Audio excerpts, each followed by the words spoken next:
Hello, this is Tana, and for today I would like to invite you to participate in some experiential explorations of the body-mind states. And by body-mind states, what I mean, ways of you being in your body and ways of being in your mind, which sounds like two different things, but they're not. And I'm happy to show you that the body and mind are not two different things. So, and they influence each other. So find a position where you can move and feel without interruptions, and you can be seated, or you can stand, or you can lie down. Probably standing might be easier, so you can do things with your body and feel more. Turn the phone off, tell the dog not to bark, right? Ready? All right. So first of all, pay attention to your body and take in the information of where you're at as your baseline. This is your neutral. Notice your breath, notice the pace and the rhythm of your breath. Notice which parts of the body move with your breath, the chest, the rib cage, the abdomen. Notice the distance between your shoulders and your ears. Notice any areas of tension and any areas of peace and softness. And this is your baseline. This is how you are in a neutral state. So now, what I'd like to invite you to do is think about a time in your life, maybe when you were a child, you did something that wasn't well received by the adults. We all have stories like that. And you were ashamed. You were caught and you were ashamed. And maybe when you were ashamed, you had thoughts. What did you want to do? I know when I was a child and I was ashamed, I wanted to crawl somewhere in a hole deep in the ground and not be found and not be seen. What is it like when you have the shame? And notice what's changing in the body. Notice any changes in your body temperature. Notice any changes. If you're standing, it's easy to see that, to feel that. Notice the weight distribution on the soles of your feet. Is your weight equally distributed, or do you place more weight on some part of the foot than the other? Notice your posture. Are you in the center? Are you leaning in one direction or another? And what's going on with your shoulders, and what's going on with the distance between your shoulders and your ears? And is there any way in which the pace and the rhythm and the depth of your breath has changed?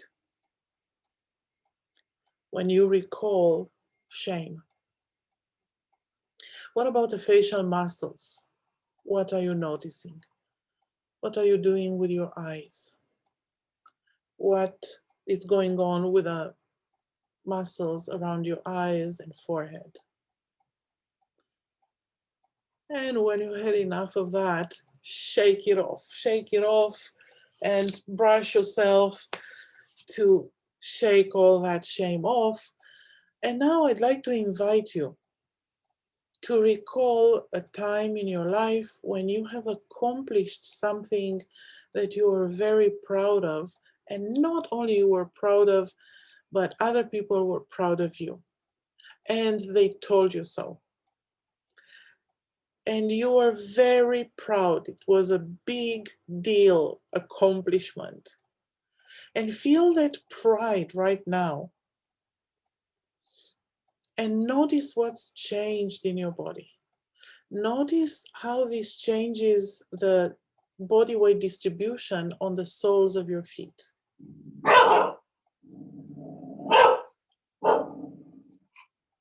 And the dog is appreciating what you did. That was very awesome.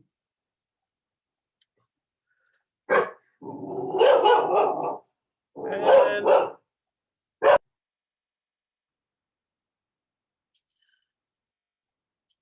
notice the posture of your spine and your chest when you remember your accomplishment with a sense of pride. What is your posture like? And do you lean somewhere? Is there a direction of movement? Or are you in the center? And what is the distance between your shoulders and your ears like?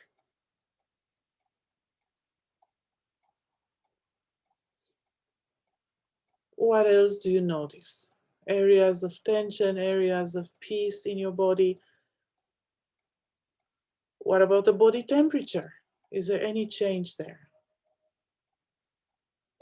And come back to neutral. So this is giving you a taste of how your thoughts, the memory of something that happened, brings changes in your own body. Now let's try the other way around. So what I'd like to invite you to do is to tighten your belly muscles, clench your jaw, and make a frown. Bring your shoulders up to your ears. Lift your chin up, but bring your gaze downward. And if you're standing, bend your knees a little bit and roll your pelvis backward like Donald Duck bum. And clench your fists. And now say, I love my life and everyone in it. And check to feel, is it true? Does it ring true? And now say, I'm angry or pissed off. I hate everything and everyone. And see which of the two statements matches your body more, which is easier to believe. All right, so shake that off. You want to shake it off, shake it and brush it off. All right, so now I would like to invite you to try this. Let your shoulders drop down and away from your ears. Soften your belly. Let your belly muscles hang loose and plop out. Soften your jaw. Soften the tongue in your mouth. Soften your gaze and expand your peripheral view. Tuck your chin a little bit and imagine that you are a puppet and the puppeteer pulls you up from the top of your head, and this elongates your spine, so you become a little bit taller. If you're standing, let your coccyx or your tailbone drop down towards the earth. So undo that anterior pelvic tilt and straighten your legs without locking your knees.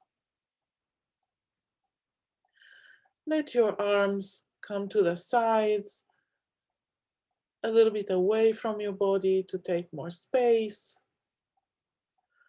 And allow the corners of your mouth to move a little bit upwards.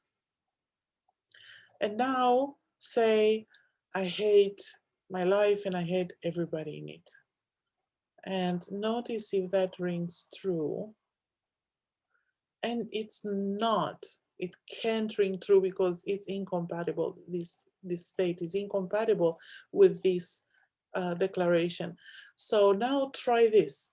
In the same state, soft and expansive.